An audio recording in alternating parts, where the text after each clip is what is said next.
The way we used to operate is that customers in outlying CSX locations would fax in their bills of lading or requests to various centers where clerks would then perform the data entry to get the cars moving and to perform the billing. What we've attempted to do here is to centralize all that activity into one location. What we found was we put together a prototype, a simple prototype on a Macintosh in about 5 minutes that did some of the things that one vendor had spent 18 months trying to do. Namely, that was to display 2 full 3270 sessions in an image on the screen simultaneously and be able to easily switch back and forth between those. The reason that the Macintosh is worthwhile looking at in a business setting is precisely that. It solves all of your business problems. It has the capability in the microcomputer world of solving every single problem that any business like ours goes ahead and encounters on a daily basis.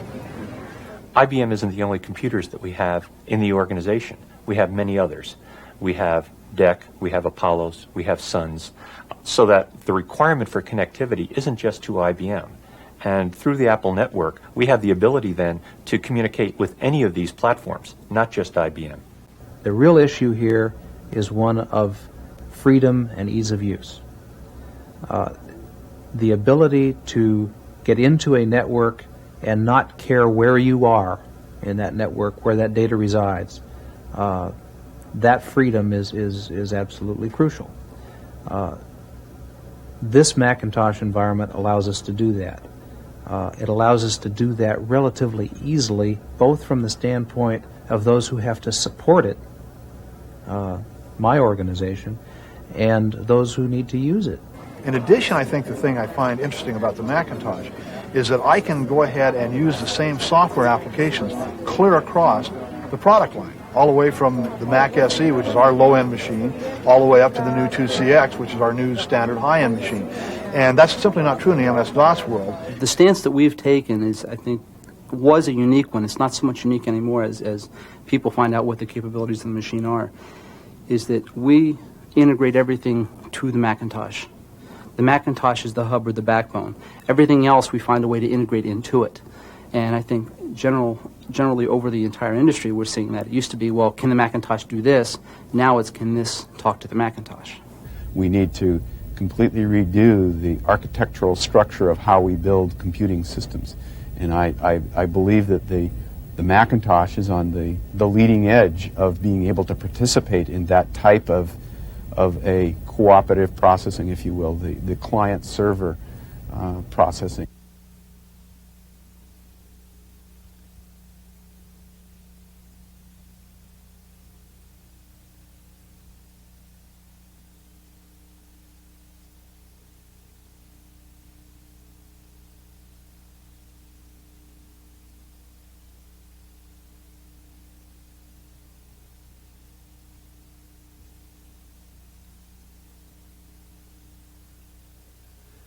Here's the familiar Macintosh desktop. There's no operating system to learn. Simply looking at the menu bar provides us access to all system resources, able to view them, command special system capabilities, even change the color of the desktop. And information is pointed out in an icon representing the Macintosh hard drive. To open it, we simply choose Open from the File menu, and information is presented as files or files within folders. Here's a spreadsheet. To open it, we simply point to Open, and our spreadsheet is turned on and the file opened. Likewise, to find a word processor, we can point to it and open the word processor as well. That's all it takes to find and use information on a Macintosh. Importantly, we can access network resources with the same familiarity we've used to manipulate local files. To access network resources, we simply choose the chooser, which lets us look at information anywhere out on the network environment. Here, by pointing at a file server icon, we can find file servers anywhere on the network. We've selected one, and by simply selecting the name of a volume, we're able to mount a file server volume, and that appears as an icon on the Macintosh looking just like a hard drive does. Now we want to access our VAX. We simply point at a VAX file server, give a password, and now VAX resources become available to us familiarly on the Macintosh desktop. And finally, here's a Novell file server. We'll log in as a guest. And now, make it available. 3 different system environments, all showing up on the Mac desktop as familiar icons. And now if we need to look at local MS-DOS information, we'll simply put an MS-DOS disk into the Macintosh, and that can appear on the desktop as well. Now we're looking at information from 4 separate system environments, all showing up on the Macintosh as if it was local information. To take a look at information on the AppleShare file server, we double-click on it. Now, here's what's on the VAX, on the Novell, and finally on our MS-DOS diskette. To transfer information from one environment to another, all we have to do is point at the information and drag it over. Here's a budget analysis on the Macintosh. We've dragged it over to the VAX, and it copies automatically. And that's all the VAX system commands that any Macintosh user ever needs to know. The chooser also provides access to other network environments. Here we can point at the laser writer to find what printers are out on the network. We see several. Or we can point at our mail servers to find access to mail capabilities. Here are RS-232 services on the network and SNA services. And finally, we see access to X25 packet switch networks out on the network. All of this available through the familiar Macintosh interface.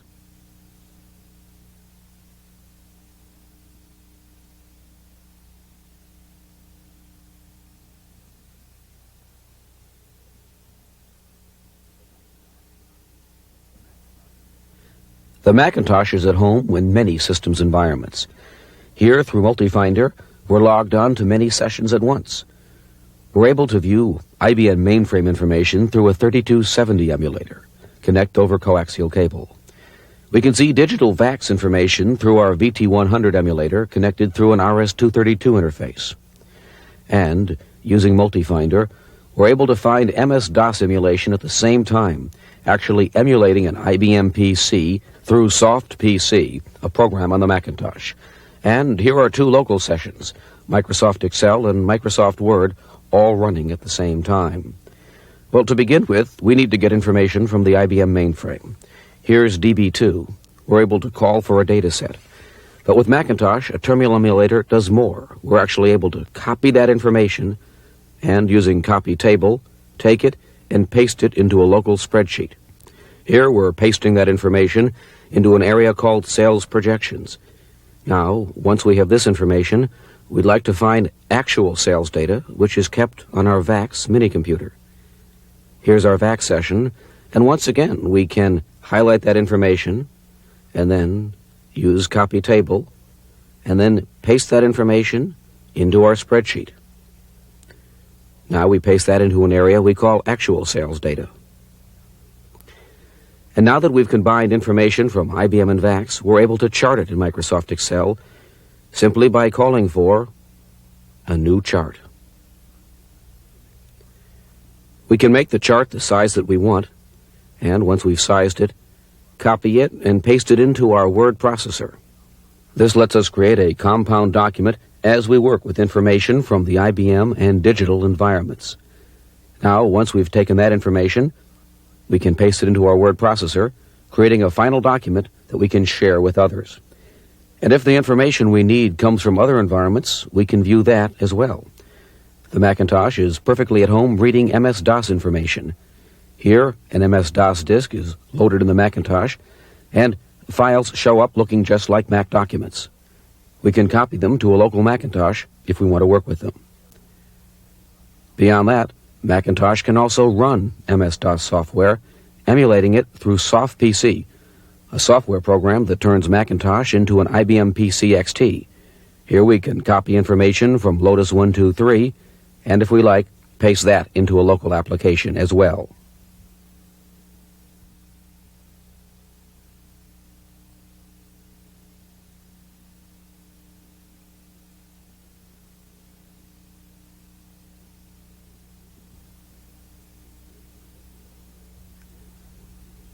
Here's an important new capability in Macintosh's System 7, an upgrade to the operating system.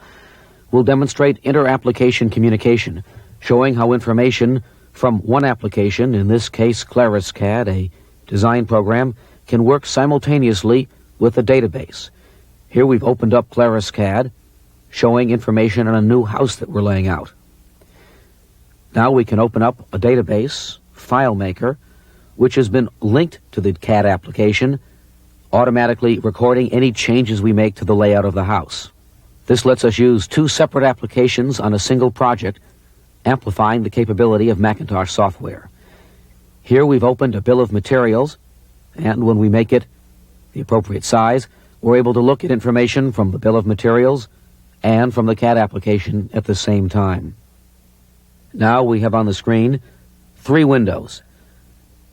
The CAD application itself showing the layout of the room, a library of the various furniture types we can use, and from the database, a bill of materials that shows us what these all total to. Our task today is to make changes in the layout in the CAD program by selecting new items from the library, adding them to the layout, and then seeing what they actually total to. We can take a close look at the library and see what's available, an armchair and many other items. But why don't we scroll down and select a sofa? Now, once we select it, we can simply copy that sofa, which we have in our window, and then go ahead and paste it into the CAD application. And notice that once we paste it in, a change is reflected immediately in the bill of materials below. There's the bill of material updating. All of this happening as one application talks to another. Likewise, suppose we want to remove something from our layout, one of these bar stools. We can point at the bar stool and automatically delete it. And that change is updated in the bill of materials, showing how two separate software applications can work together and how they can be combined to create a powerful solution.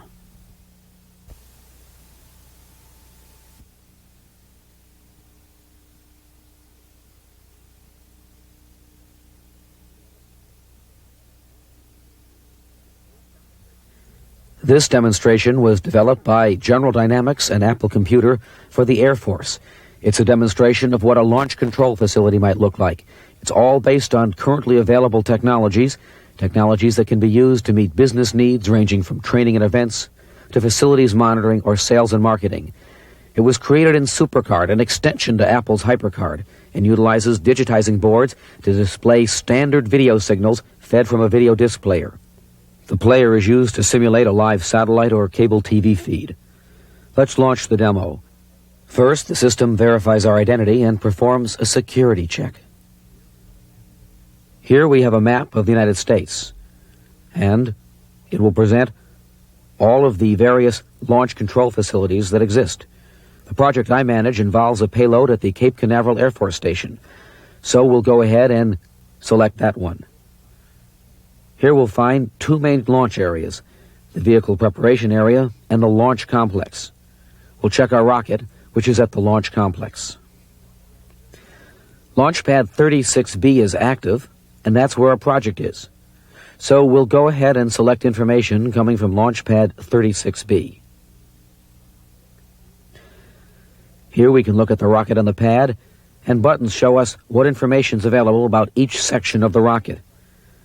Why don't we start by looking at the payload and taking a look at its own specifications.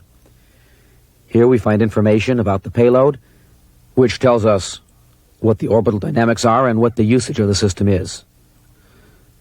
We can also take a look at information about the launch vehicle itself. Here we'll select parameters, and that will give us information about the Atlas launch vehicle. Final launch sequence for AC-66 is about to begin on pad 36B. The system has prompted us that a launch is in progress. We're actually able to watch it. Here it tells us it's connecting to the network, and it will present to us information about the launch in a number of windows. On the right will be telemetry that shows us what the status of the launch vehicle is. And on the left, it will provide information about the launch itself and actual video feed. Automatic sequencer starts at T-minus 31 seconds. Sequencer now operating. Onboard computer now controlling events. T-minus 10 seconds, guidance systems will be going on internal. 17.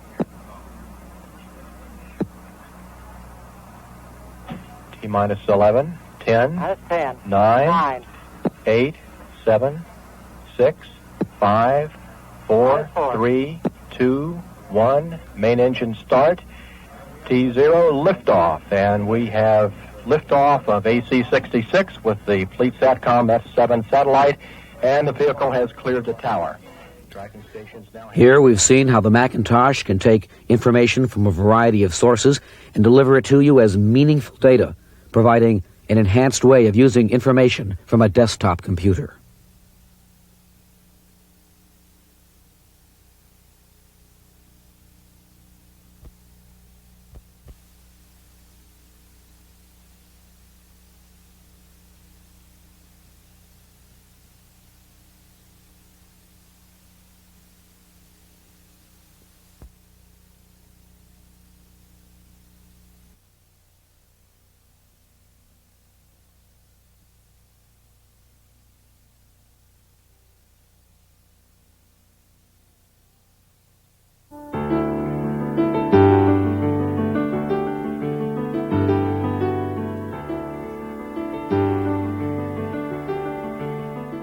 As Apple's Vice President of Networking and Communications, I direct all of our company's data communications research and development.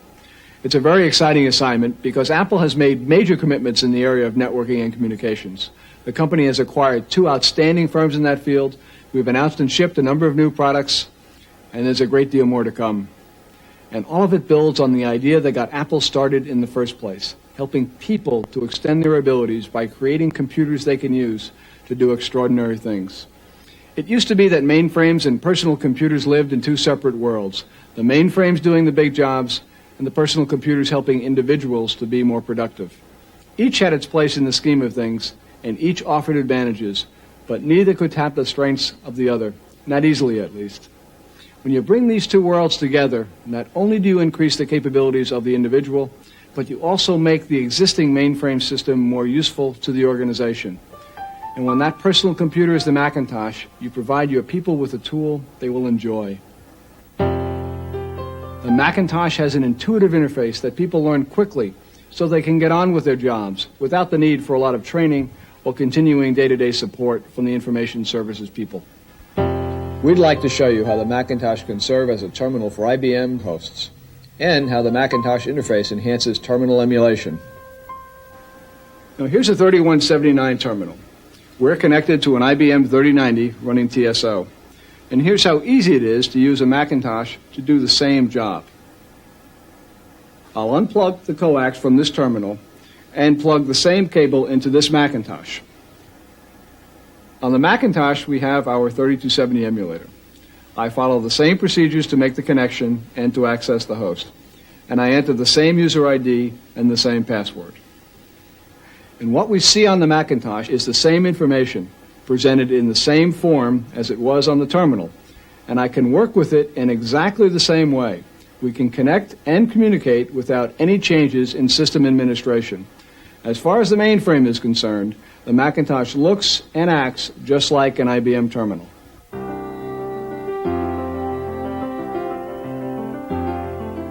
The Macintosh personal computer does more than merely connect seamlessly with other devices on a network. IBM, digital, mainframes or minis, terminals or MS-DOS personal computers. The Macintosh adds significant value to enterprise-wide information resources.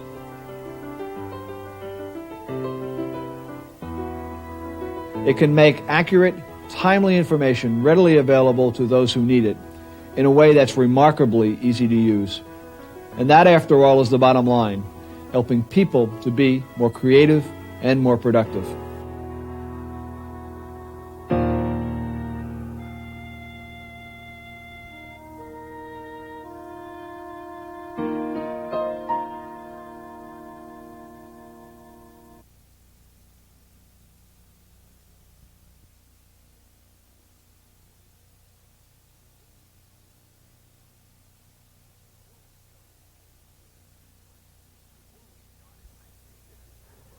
Before we started, I created a MacWrite2 memo in the standard corporate format.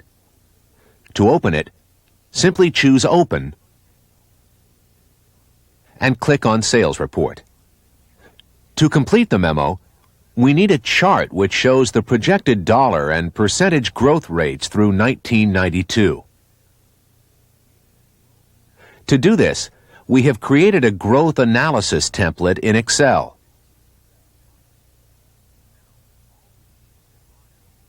Now, all we need is the raw data to complete our analysis.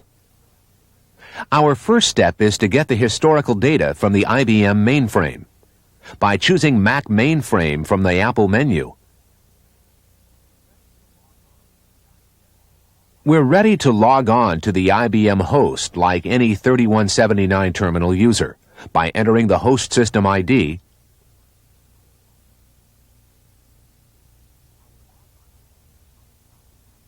our logon ID,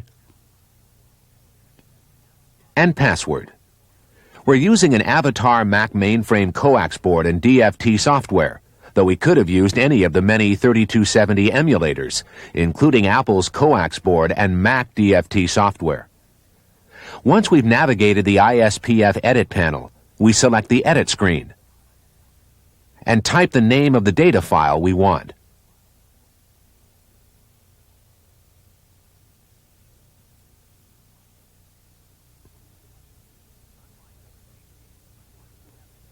Unlike other PCs, once we have the data in a terminal window, we can easily integrate it into our local spreadsheet for further analysis.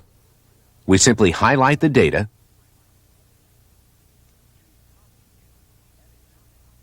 choose Copy Table from the Edit menu,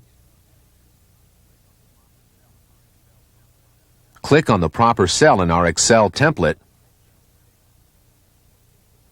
and choose Paste.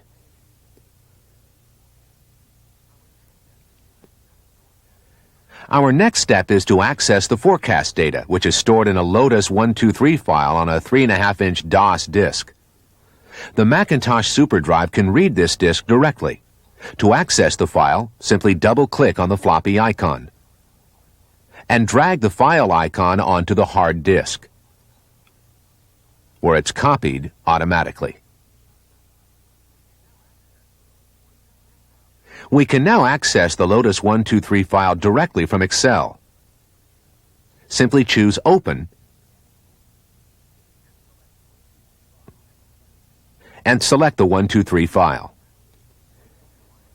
Excel automatically converts the file format and displays the data in a new Excel window. Simply highlight the data, choose Copy,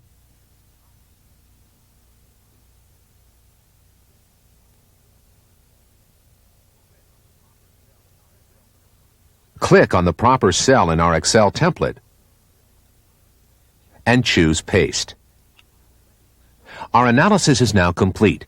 Let's transform our results into something more visibly appealing, like a chart. Simply select the data and choose New Chart. Our analysis is now more than just data. It's been transformed into easy-to-understand information. The final step is to paste the chart into our memo for distribution. Select the chart, choose Copy, choose MacWrite 2 from the Apple menu,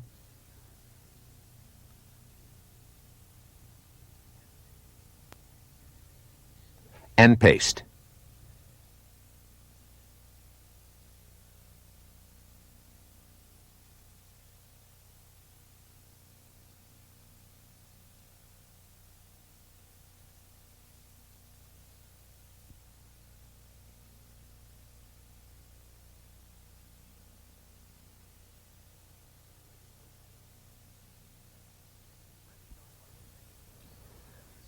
Let's start by opening a DB2 session on an IBM 3090. To do that, we choose Make Connection. Click on Default DAL Connection and enter your password.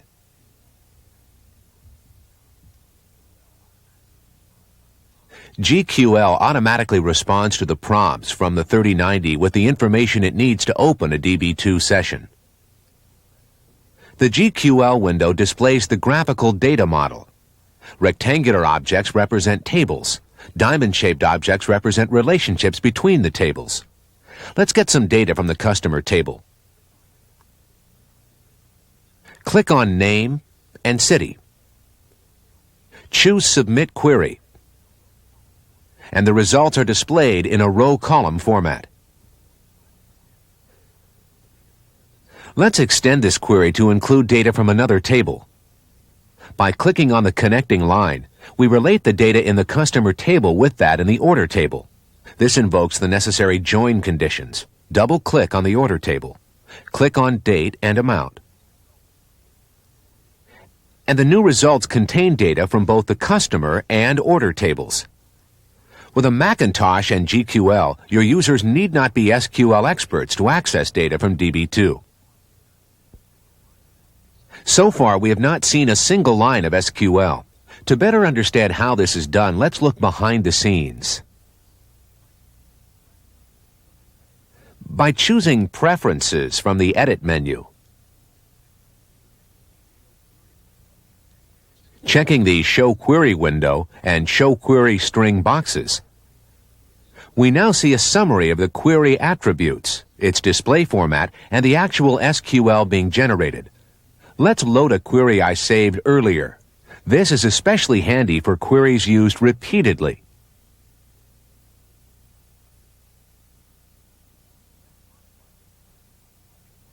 Let's modify this query, changing the upper amount from $20,000 to $100,000. Notice that the SQL statement below has also changed. By clicking the Submit Query button, the results matching the new qualifications are displayed.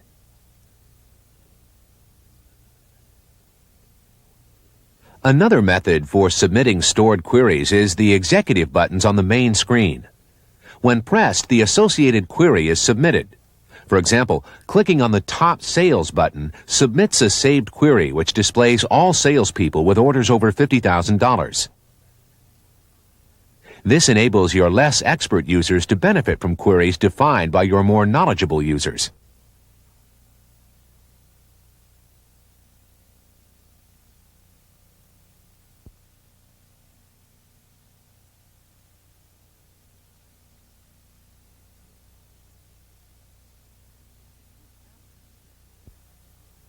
To establish the physical connection between the System38 application and the order browser, we're going to use a Mac APPC gateway over a half a mile away. We do this the same way we connect to any network device, through the chooser. Select the Mac APPC icon. Choose the proper network zone, and select the Mac APPC server we will use. Launching the Order Browser application automatically establishes the logical connection with the System38 application. By choosing Customer Alpha Lookup and typing EX, the Order Browser sends an APPC-based request for all information on the customer starting with EX. The information is returned and presented to us in a Macintosh-like way. Let's get some more data. By double-clicking on Executive Decisions, the Order Browser requests more detailed information on these orders. In the same way, by double-clicking on the December 15th order, we get the information for this specific order.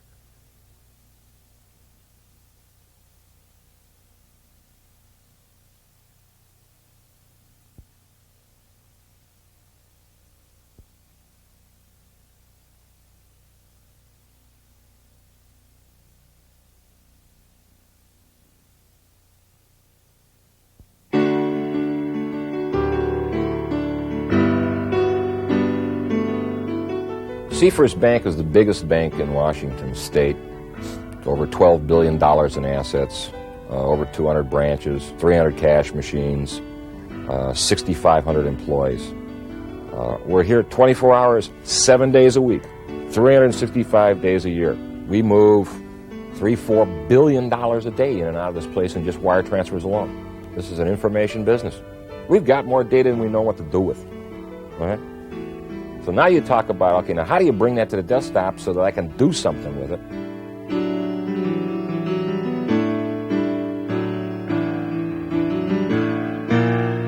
In '85, we were basically going through a massive migration of our technology. We were looking for a device that we could connect to our statewide network to provide local functions in addition to serving as a terminal for the main computer functions like electronic mail and mass information retrieval. Our original thought, quite frankly, was just we'll go slap a dumb IBM 3270 terminal in there. The problem with that is that it doesn't give you the, you could get the electronic mail because that's on the host, but it doesn't give you the word processing or the analytics or any of the graphic stuff or the presentation, et cetera, et cetera. So we were looking around for the alternative, and that's when we obviously had discovered the Mac. The Macintosh helps us in a big way. The Macintosh, as I'm sure you've seen, the Mac is in every one of our branches. We have a ratio of 1 Mac for every 2 people. Our financial analysts can't live without their Macs. Our managers can't live without their Macs. And it's quite a valuable contributor to our bottom line profitability and to our ability to compete. I think that the Macintosh has given C-First an edge in the banking industry because it provides us the ability to give excellent customer service. Our customer information system is a huge database which allows us to access all the account information on all of our customers at any branch, regardless of when it was opened or where it was opened or where the transaction took place. Anyone that has access to that system in C-First can access that and update it immediately. The whole idea is you get the stuff into people's hands, they'll use it. You know, give them the tools, teach them how to use it, and encourage them. There's tons of bright people out there. But I don't want them to be computer scientists. I want them to be the most innovative, customer-oriented bankers in the universe. We had a bank merger. We went through a bank merger, and the bank had a feature of their certificate of deposit product where they were able to generate interest checks to their customers a couple of days ahead of when the interest was actually due. C-First was working on providing this kind of feature to our own customers because we also saw it as an advantage, but weren't going to be able to do that on our mainframe for at least a couple of months. There were approximately between 3,000 and 5,000 checks that needed to be generated. And we chose, rather than the 30 people typing checks for a 2-week period, to use the Macintosh.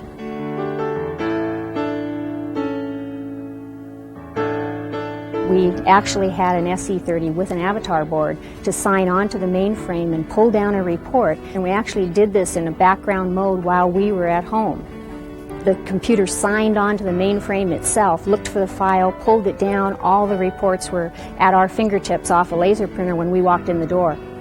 We then manipulated in a HyperCard scenario, changed the data, then passed it with Tempo 2 software over to FileMaker to generate the checks, and it took us a half hour a day to do what we were going to be doing with 30 people at typewriters. It was a real good feeling. I mean, the eyes were wide open, looking at, wow. I mean, it was really exciting. That can-do attitude, and the use of, in this case, the Macintosh, to pull it off fast.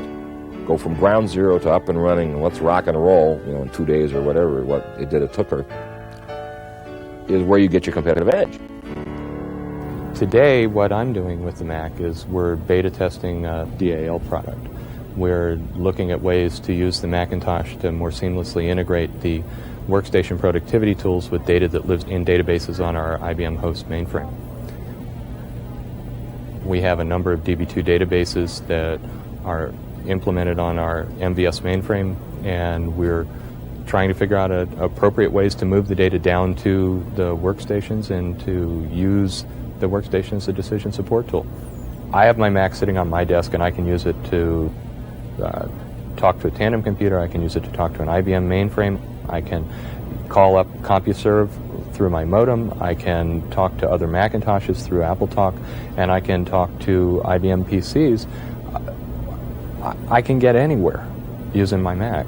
So as we learn more and more about how to make the best of each tool on each platform, we'll be able to use the Mac as an integrator and as a product that allows us to pull together the best in each of those applications wherever it happens to live and to present it using a Mac.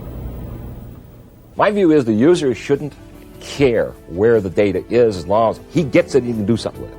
And if he's doing some kind of report or something or document with the very easy to use, super duper man-machine interface type stuff, and if some of the data's on his Mac and some of it's on the server and some of it's on the host and he doesn't care and it's moving around in real time, you're there.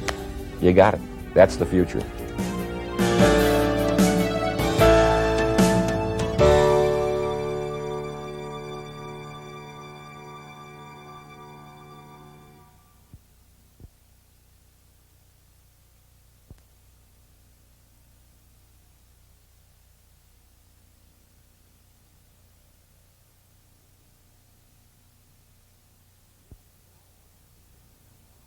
This is the logon screen for MacProf. I've already logged on to Profs, so let's go directly to the A00 screen.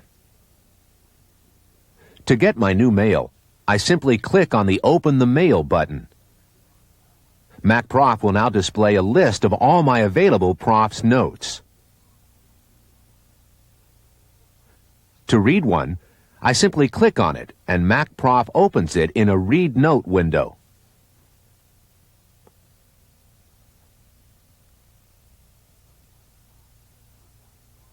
Unlike Profs, where notes are displayed screen by screen, MacProf presents notes in a scrolling field for easier reading.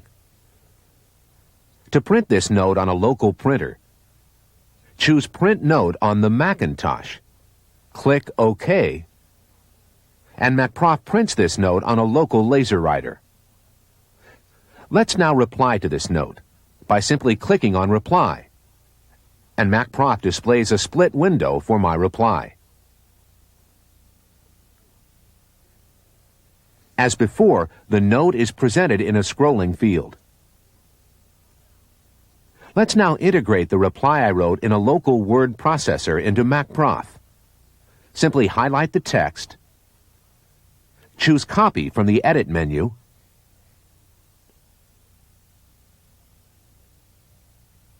select where to place the text, and choose Paste Text. My reply is now complete and ready to be sent. By simply clicking on Send, the reply is on its way to Profs for distribution.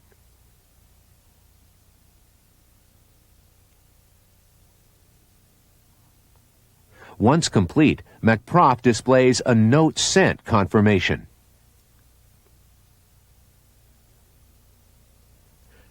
Let's now review my calendar.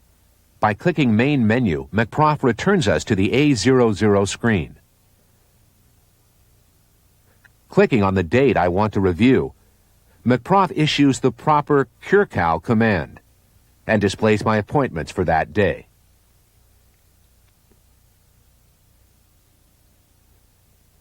As you can see, I have 2 appointments currently scheduled. As before, clicking on Main Menu returns us back to the A00 screen.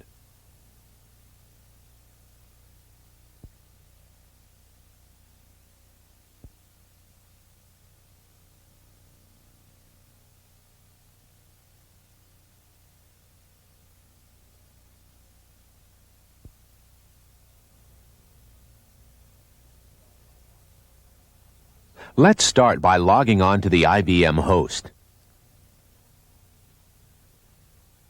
After I enter my password, California Navigator automatically responds to the prompt from the IBM host and simultaneously logs me onto the IBM mainframe and Profs.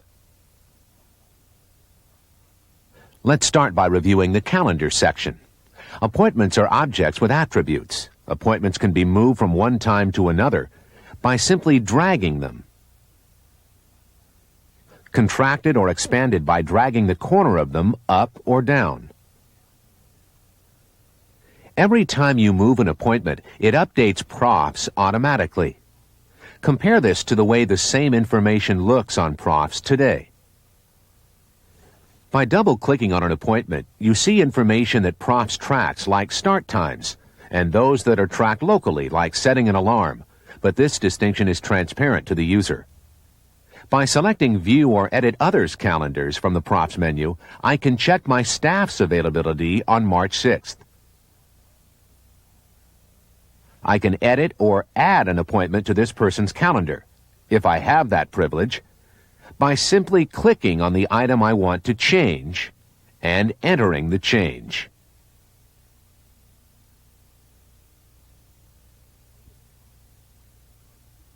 Under the Props menu, we can see all the available Props features. By choosing Check Others Availability, I can determine the best times for a staff meeting on March 6th. I simply fill in the key information and have Props search for available times. To request a meeting, I double-click the time I want, set the start and end times, and enter the relevant information such as location, subject, and purpose, and click Send Request. Meeting notices are automatically sent to the appropriate people as Props notes. Now let's look at the Props Notes section. This window shows me all of my incoming notes. Let's look at what I can do with these notes. First, I can batch delete notes I don't want without reading them, which is something you can't do on Props. Second, I can retrieve a meeting request. Unlike Props, notes are presented in a scrolling field instead of screen by screen. I can add this meeting to my calendar by simply clicking Add to Calendar. Finally, I can archive a note locally on the Macintosh for later reference by clicking Archive on Mac and selecting the archive I want to use. I could then delete this copy from Props if I wanted to, but let's just leave this here for the moment. To show how this information seamlessly integrates with locally stored information, I highlight Jane Morgan's name from her note, click on the Rolodex button, and the navigator takes me directly to her local address card. From here, I can dial her directly.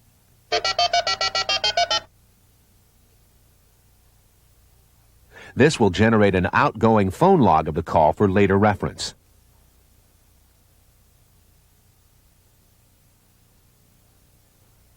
When I'm finished with Props, I simply choose Log Off from the Props menu. And California Navigator automatically logs me off the system.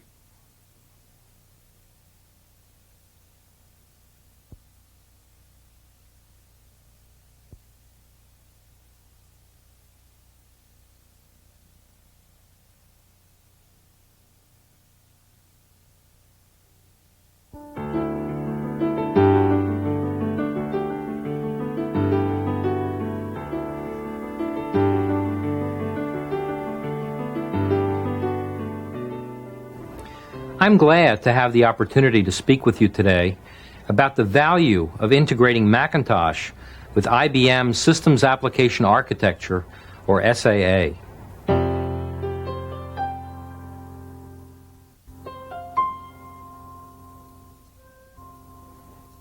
IBM talks about SAA as an open architecture, as a set of common standards that it is committed to supporting over the long term, which will provide common ways of interacting with key IBM product lines. For example, if you look at the common communications part of SAA, it's really oriented toward implementing many different standards from across the standards world. Apple is committed to many of the same standards. By supporting these standards, the Macintosh will be able to access data and applications on IBM systems like any other PC.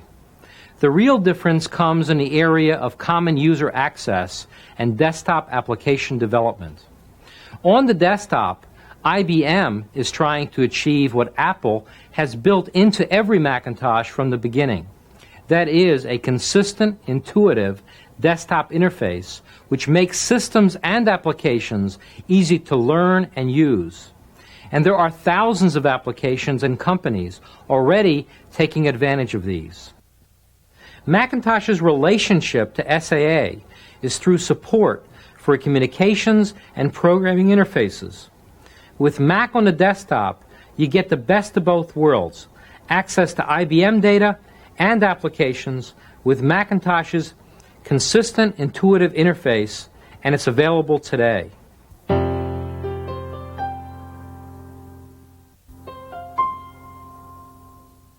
With Macintosh on a desktop, you can quickly and easily integrate all your information systems on one desktop device. Many of the same Macintosh desktop application development tools and programming interfaces that provide access to your IBM information systems can also give you access to DEC-VAXs, Unix systems, and tandem systems, as well as many others. Whatever mainframe or mini-computer systems you choose, Macintosh can help you get the most out of your investment while making it easier for your users to access data and applications. This means you will spend less time helping users use your current systems. This gives you more time to create those information systems which will help your businesses be more competitive in the 1990s. That's the Macintosh advantage.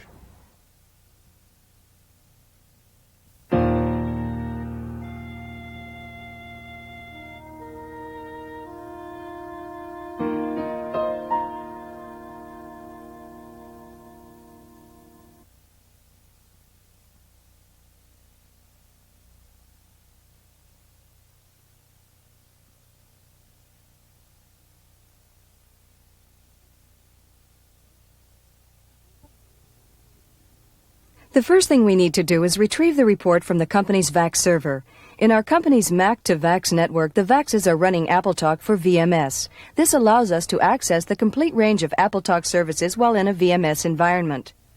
Here we are accessing the VAX quickly and easily via the Macintosh chooser. As you can see, the complexities of accessing host systems are hidden from the user. Of course, password protection is available throughout the process.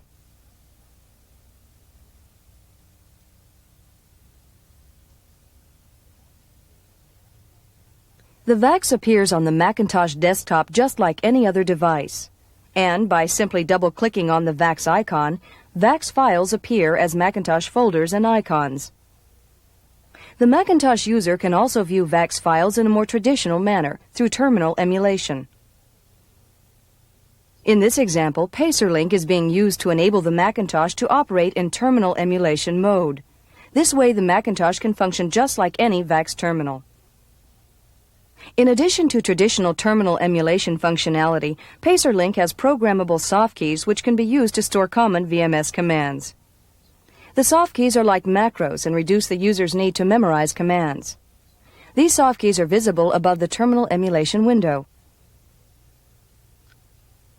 We'll use one of these predefined softkeys to access the Western Operations folder.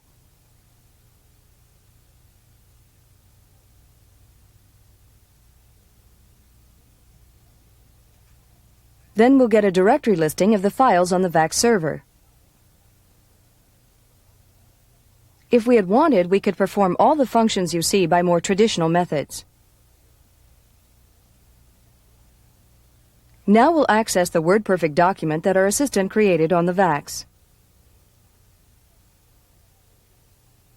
But to avoid typing the document's name, we'll simply copy and paste the name from its icon.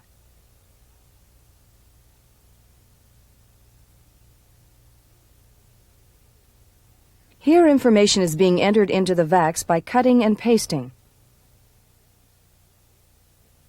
And then we'll see the WordPerfect report on the VAX in the terminal emulation window. Notice the formatting, centered headlines, and bold facing. If we wanted to, we could work on this VAX document in our terminal emulation window, but instead we'll work on it from WordPerfect on the Mac and take advantage of the Mac's capabilities. We can view the same document in Macintosh format by double-clicking on its icon in the Western Operations folder on the server. Notice how the formatting matches, centered headlines, underlining. Even though this document resides on the VAX, we can make changes to it from the Macintosh. For example, we'll boldface a selection near the bottom of the document.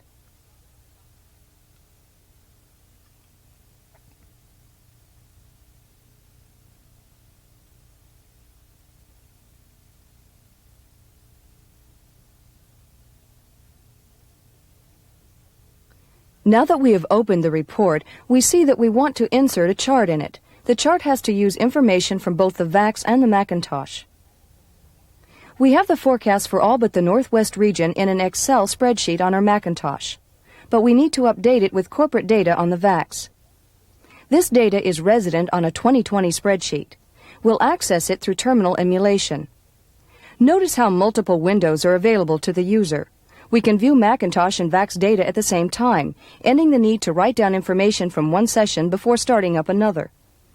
Accessing the VAX spreadsheet is done by using PacerLink in the same manner in which we accessed WordPerfect. We want to take data from the 2020 spreadsheet and combine it with the Excel spreadsheet.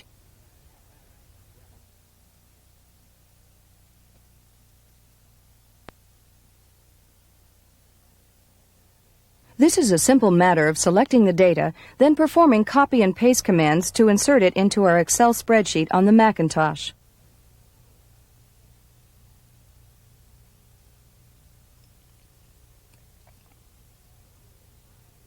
Once we have combined the data from the VAX and the Mac, we can create a chart. Notice how easy it is to work with host data and Macintosh data at the same time.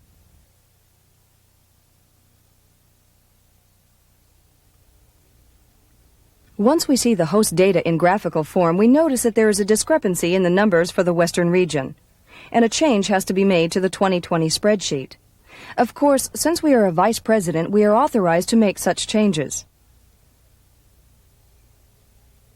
Inputting the new data into the VAX spreadsheet is easily done.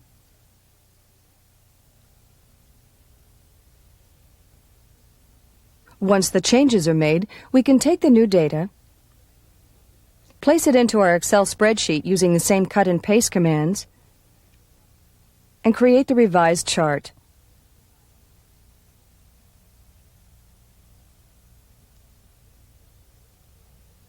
We then select the Excel chart and place it in our WordPerfect document through the same copy and paste commands.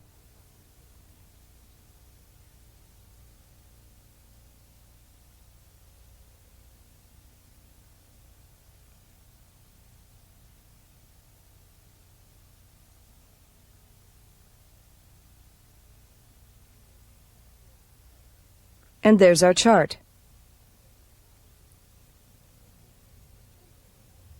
Before printing, we'll preview the document to see how the chart fits on the page and take a look at our final report.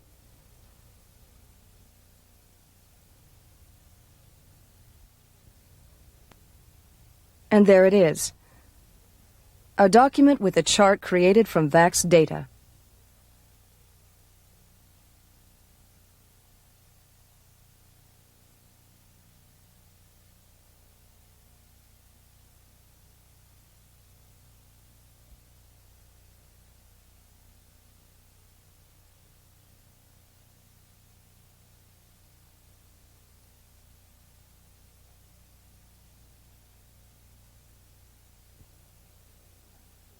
To begin the process, we'll execute the data access language query directly from a pull-down menu in GeoQuery.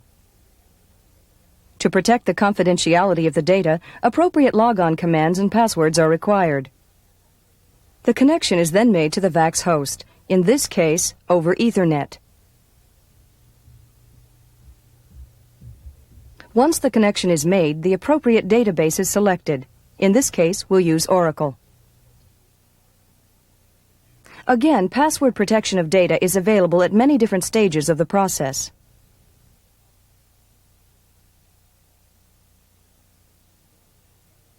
Next, we'll pull the data resident on the sales and distribution table on our VAX.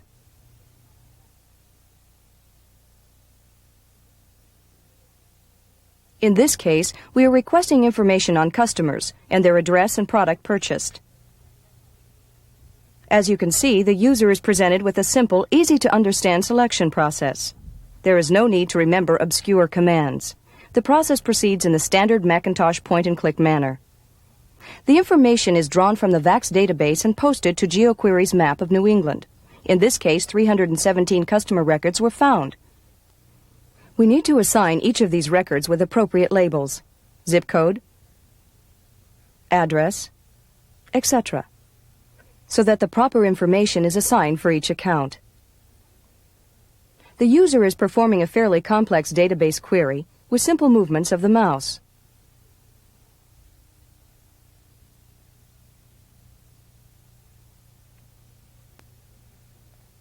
We'll be storing the information on the Macintosh hard disk to prevent constant calls to the VAX. If we had wanted, we could access the information directly from the VAX without first downloading it to our Macintosh. Once the data is loaded, we can then perform a number of different analyses. Each point on the map represents one of the 317 customers. And we can discover the names of any of the dots representing our New England customers by using one of GeoQuery's tools. Other tools will provide us with even more detailed customer information, including the address and products purchased.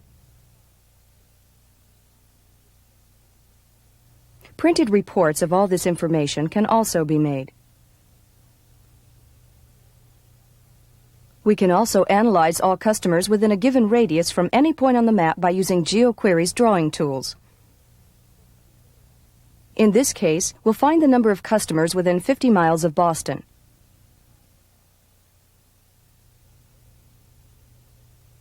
Then, we'll get a listing of their names.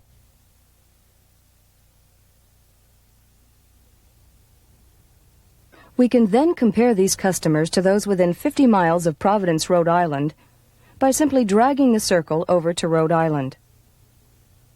Familiar point-and-click commands lead us to information on our Rhode Island area customers.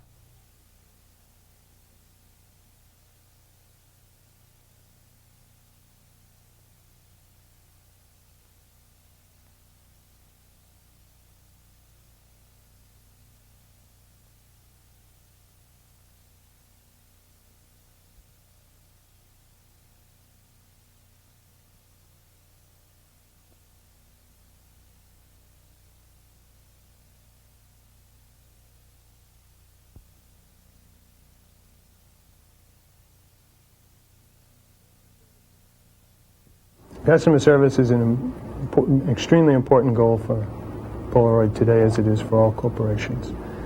We had the task of trying to build a computer tool that would enable our folks who are answering the 800 lines to provide much better customer service by providing to them rapid access to information and capturing information about the people that were calling Polaroid for assistance, thereby giving us the ability to analyze that information and to provide better service in the future. See, the batteries are located in the film pack. And that's to try to provide this improved customer service, we looked at several options. One of my major concerns is to build a fabric of systems within the company that's consistent and integrated and not a patchwork of individual departmentally optimized systems. The IS community at Polaroid had a couple of concerns about going with the Macintosh solution. One was supporting another platform. We did not have Macintoshes in IS applications.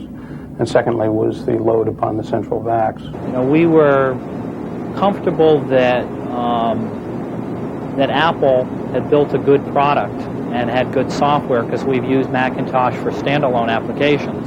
But we were concerned that it was new technology here.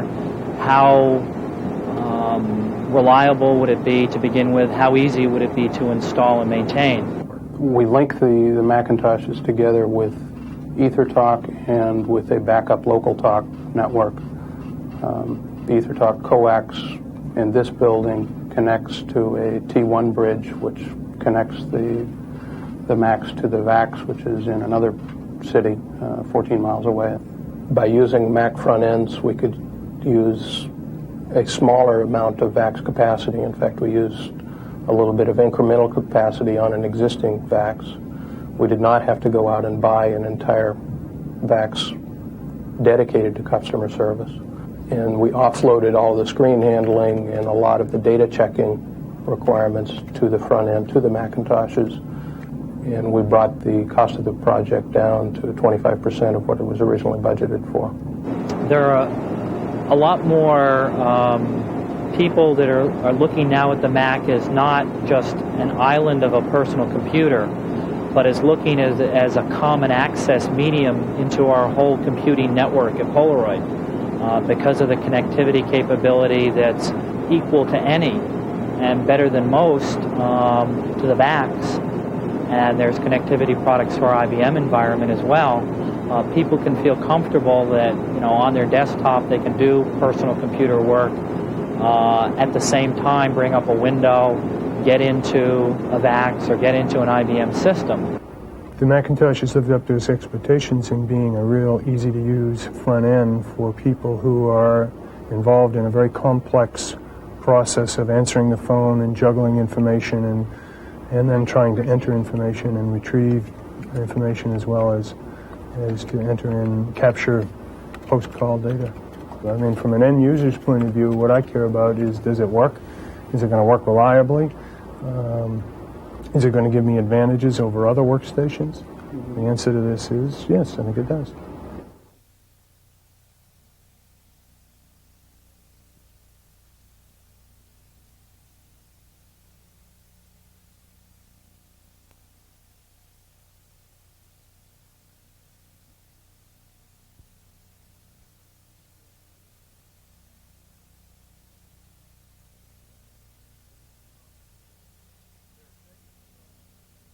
There are segments of Apple's markets that told us we're looking at Unix as a standard. We're looking at something that we want to adopt. We're using a lot of Macintoshes and we love them. We also want to move towards Unix. What are you going to do about that, Apple? And our answer is we're going to do AUX 2.0. We're going to give them the standards, and we're also going to give them the Apple magic. AUX 2.0 is both evolutionary and revolutionary. It builds naturally on the platform that we've been building in AUX 1.0 and 1.1. The Finder demonstrates the fact that we are able to use the Macintosh toolbox from Unix without having to rewrite anything. This Finder is the Macintosh Finder. We've made really only one extension to it to admit that there are users who log in and log out. So under the special menu, we added a logout item. Otherwise, it's the same Finder as we have been shipping on the Macintosh operating system. The file manager was a big accomplishment for us because it allowed us to use the Macintosh virtual file system to access Unix volumes as well as Macintosh file systems, floppies, Apple Share servers.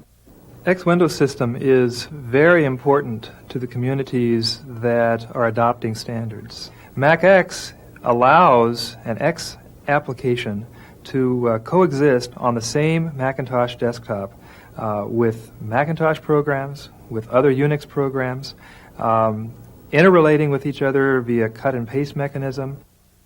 Graphic user interfaces are in the news a lot now. All of our competition is trying to establish something. And we look at that and we say, we're a quantum leap ahead of where they are right now. They're trying to define something. We've had it for many years. We've taken the same thing that's polished and refined, easy to use, has been proven over time, and we've added this to the same platform that they're starting from, standard Unix. We're a quantum leap ahead of them.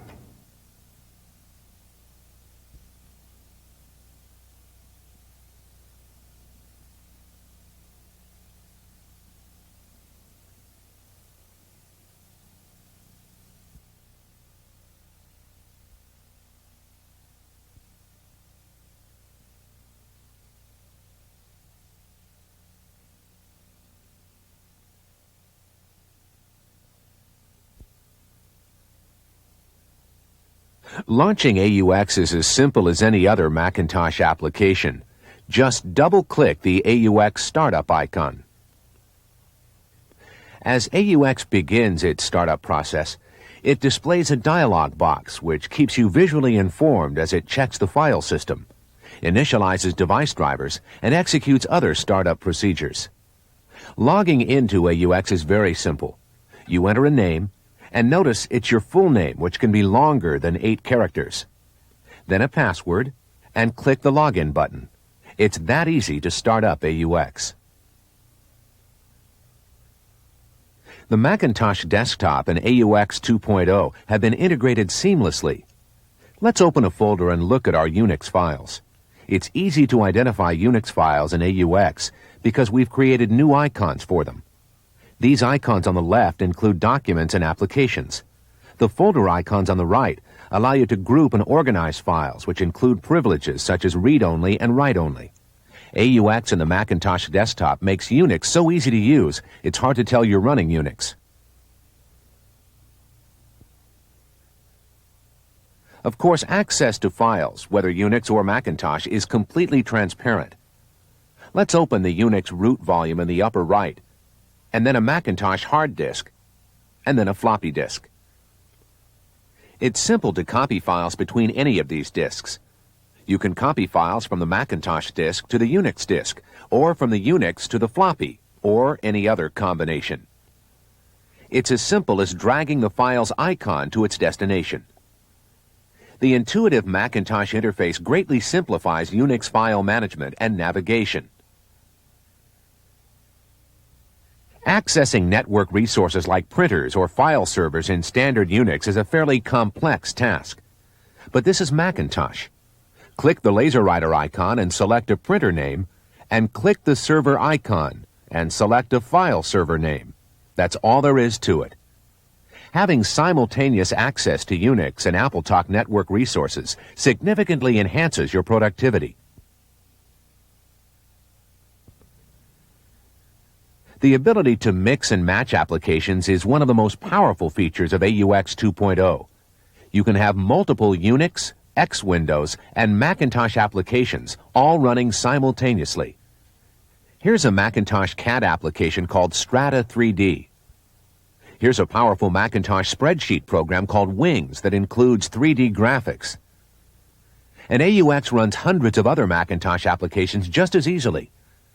But let's go to the Apple menu and select Hide Application Windows.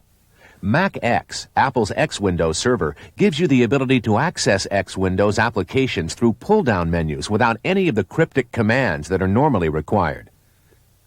And you can even have multiple X Windows sessions in full color.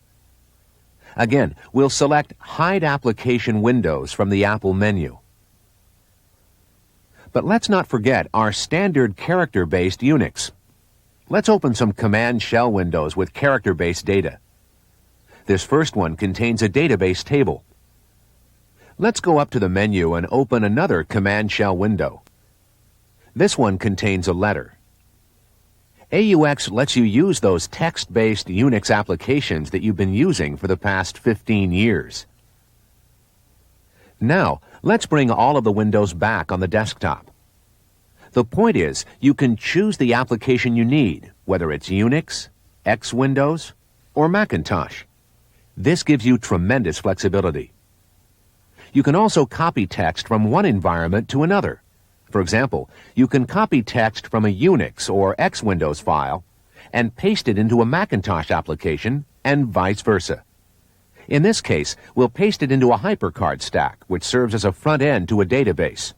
This ability to run hundreds of off-the-shelf Macintosh productivity applications, Unix and X Windows applications simultaneously, is an extremely powerful feature and a real breakthrough.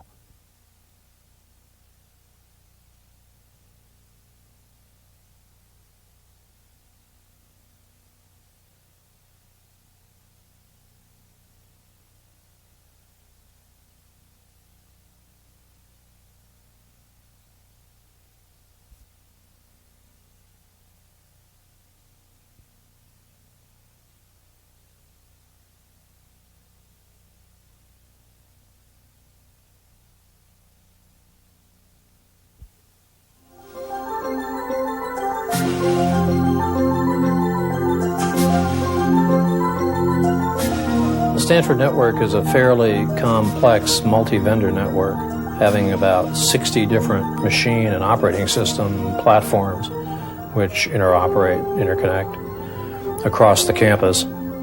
All of the 300 buildings are connected to the campus-wide network. The total population on the Stanford campus is about 30,000 people, and the grand total number of workstations and computers is approximately 10 to 12,000. We're not quite sure, but we do know that we've purchased about 15,000 Macintoshes. TCP/IP routing is the underlying methodology we use throughout the Stanford campus. The provision by Apple of a TCP implementation on which applications can be developed is, I think, an extremely important step for us.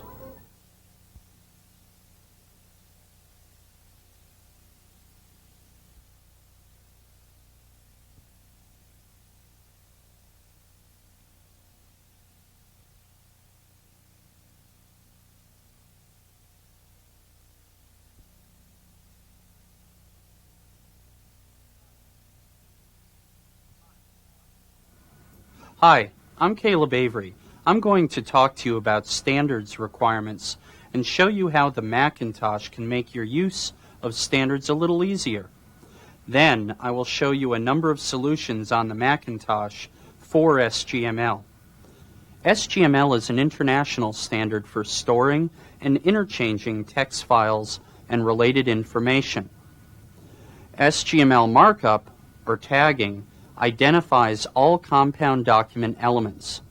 In the following demonstration, I'll show you why the Macintosh is the choice for an easy-to-use, intuitive platform for SGML document preparation.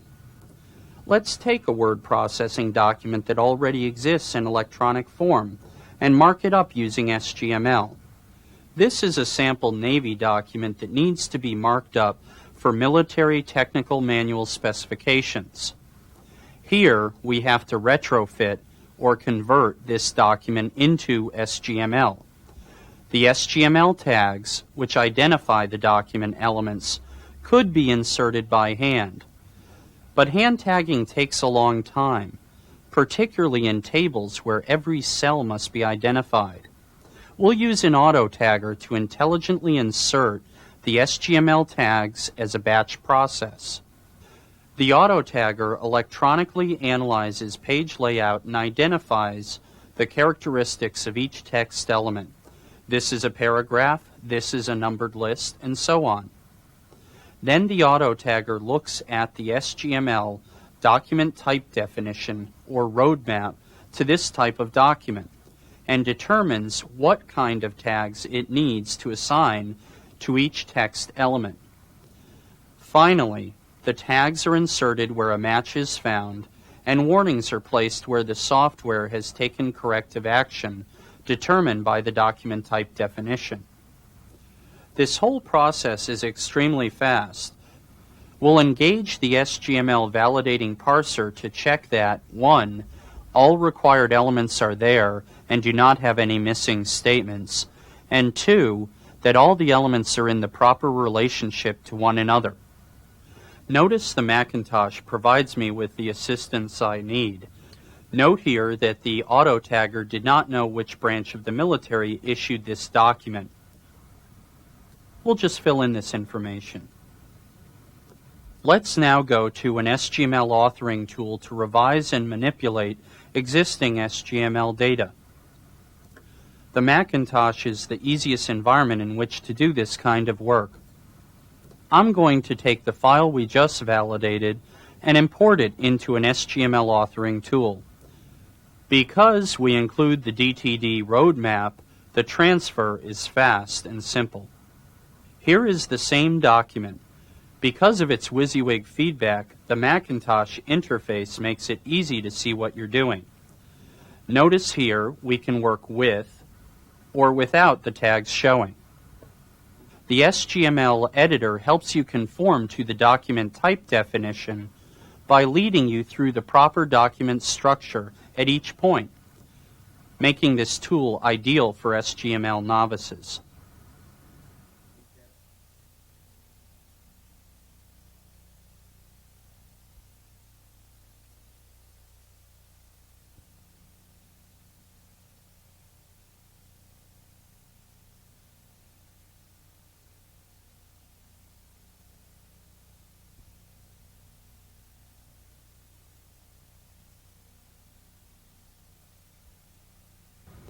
Here we'll use a Macintosh-based CGM solution for a paperless tech manual. This application lets you store, search, and retrieve information from a CD-ROM or any other medium. Let's say I need to locate information about host computer configurations. Since a single CD-ROM can hold more than 250,000 CGM pages of information, I'll need some help zeroing in on the desired information. The system locates documents that contain the keyword I need. Once it finds the right page, it highlights host so that I can determine whether this is the information I am looking for. If I need to go to the next host match, I simply hit the hotkey. Note here that the system even finds host when it occurs in graphics. I can close in on graphic areas of particular interest. Using CGM, I find integrated text and graphics, just as the author intended. If this is the information I need, I can get high-quality hard copy by going from the CGM page to the laser printer. I can even take full advantage of the Macintosh's cut and paste capabilities. By highlighting the text or graphic information I need, I can just drop it into a word processor document, like this. And if I want to mark a frequently used location in a document, I can also place a bookmark there and add it to my search menu.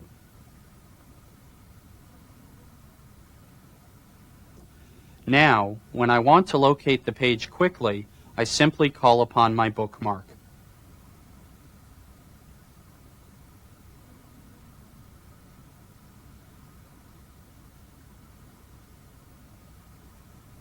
I might also want to annotate the document for comments, notes, feedback, examples, or even criticism. Here, I make a note, just as you would attach one of those sticky Post-it notes.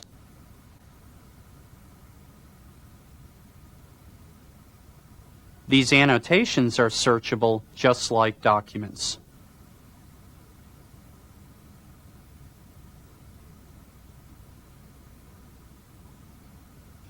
We've only shown you a portion of the Macintosh's capabilities in the open systems environment. Clearly, Macintosh is a powerful tool for implementing these standards.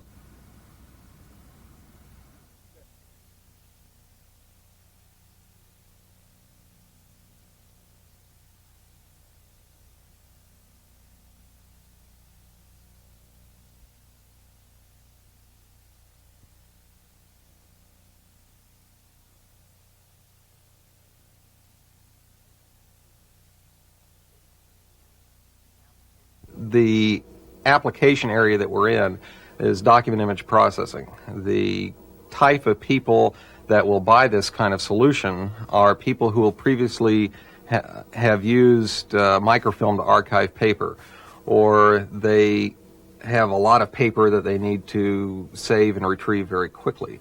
And our application allows them to scan using digital document scanners, store it on optical disk, index it, and retrieve it very quickly. Document compression is when you rasterize and digitize an image, you're reducing it from about a megabyte down to anywhere from 40 to 60,000 bytes of information. It's a method of data reduction so it can be stored more economically. Compression decompression in our solution is accomplished in two ways. We both do it in software on the Macintosh, and we do it on board in our hardware. And the standards that are used is based on CCITT Group 3 and Group 4. Those standards are specified by the government for various bids, and it's a standard that's used throughout the industry. Images differ from normal document files that you might be used to in that like a word processing file takes up 2,000 or 3,000 bytes per page. But an image file takes up anywhere from 30 to 40,000 bytes per page or more. And so storage is a very big issue. We prefer to use magneto-optical discs for our storage medium. Magneto-optical discs operate much the same as magnetic discs in that you can store them and erase them, and it provides a more economical solution, and you get more bang for your buck. For our standalone systems, we have our own optics filer product that provides a standalone database. For the system integrator markets, we provide a back-end kind of SQL database interface that allows you to connect up to larger databases on mini computers and mainframes across like an Ethernet network, for example. Our optics filer package allows a even casual user to quickly lay out the screens that they want to use for indexing their documents. Can be even a duplicate of forms that they currently fill out, and they can specify the fields, the type of information they want to associate with each image. And when the image is scanned, we bring up the screen and they can enter the data. And then to retrieve it, we automatically bring up the screen and they can enter the data and we retrieve it out of the database. The primary advantage is the ease of use of our system and the advantage that working with the Macintosh gives us, providing the ease and means for the user to view the image in the ways they want to view it. You can zoom, pan, scroll, you can enhance the image, you can invert the image, you can rotate the image. There wasn't any other choice except the Macintosh for me because it's ideally suited, and the hardware, for example, I'll give you a couple of reasons. Number one is the user interface, because it's very intuitive, and when you're using images and dealing with images, you need an intuitive graphical interface. It's graphic images, it should be a graphical user interface. Two is the processor. You want a processor that can deal with vast amounts of data. The 68,000 series processors that are used in the Macintosh are ideally suited to doing image processing. There just isn't any other choice.